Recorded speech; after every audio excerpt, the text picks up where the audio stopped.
Le traité de Lisbonne a introduit le respect de la richesse pour les minorités linguistiques et culturelles pour sauvegarder le patrimoine culturel. C'est sûrement un pas en avant. Qu'est-ce que vous en pensez? Oui, la raison pour laquelle j'ai demandé au comité des régions de s'exprimer sur cet argument, c'est justement parce qu'il y a eu le traité de Lisbonne.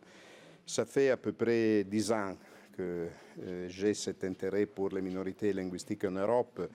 À l'avance, j'ai suivi les minorités linguistiques en Italie. Et je dois dire que le traité est important parce que donne finalement une base juridique qui dans le passé n'existait pas, même s'il faut reconnaître que quand on regardait l'ensemble des traités, et c'était justement l'interprétation donnée par la Commission, on pouvait imaginer qu'il y avait déjà une espèce de tutelle sur les minorités linguistiques selon les principes, disons en général, des traités. Aujourd'hui, c'est important de faire l'état des choses, c'est-à-dire de comprendre qu'est-ce que signifie une minorité linguistique ou nationale. C'est justement l'expression qui est employée par le traité de Lisbonne. Et l'ensemble des documents qu'on a examinés pour arriver à ce rapport démontre qu'il y a une grande attention de la part, par exemple, du Conseil de l'Europe à travers ses déclarations et à travers toutes les expressions du droit international. Par contre, aujourd'hui, il y a encore une certaine faiblesse de l'Europe, une espèce d'incapacité de réagir aux nécessités des minorités linguistiques.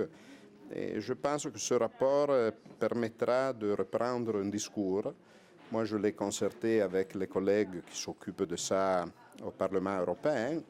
Et il faut progresser. Aujourd'hui, nous avons une base juridique. Ce n'est pas seulement une question d'argent, mais c'est une question de droit, d'une pleine reconnaissance de cette diversité linguistique qui est justement interprétée par les minorités linguistiques historiques. Et la base juridique dont vous parlez permet alors des investissements d'argent sur ça. Et puis après, quel est le rôle qui pourrait jouer les comités de région et en général les autorités locales dans tout ça?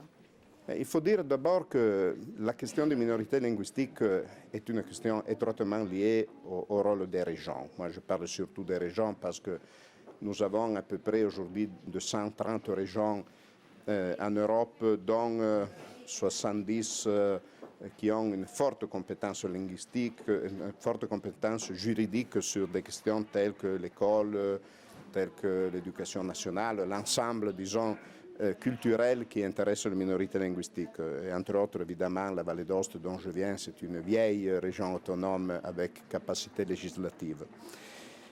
Aujourd'hui, on peut dire qu'il y a pas mal de programmes européens qui ont eu un emploi direct de la part des minorités linguistiques.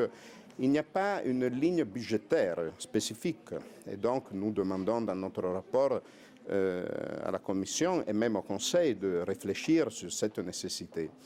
Un jour viendra dans lequel peut-être que finalement il y aura une directive européenne sur les minorités.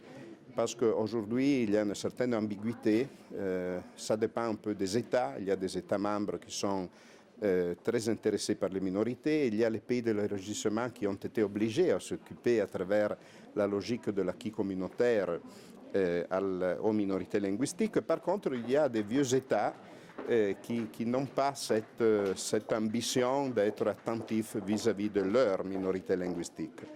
Donc, c'est une question forte, intéressante, et un jour viendra dans lequel cette conscience de la richesse de la diversité linguistique face surtout à des vieilles langues, qui en général sont des langues qui ont une histoire très profonde, des racines très profondes, et donc il y aura une pleine reconnaissance, et le travail accompli par le comité des régions en ce moment est vraiment important.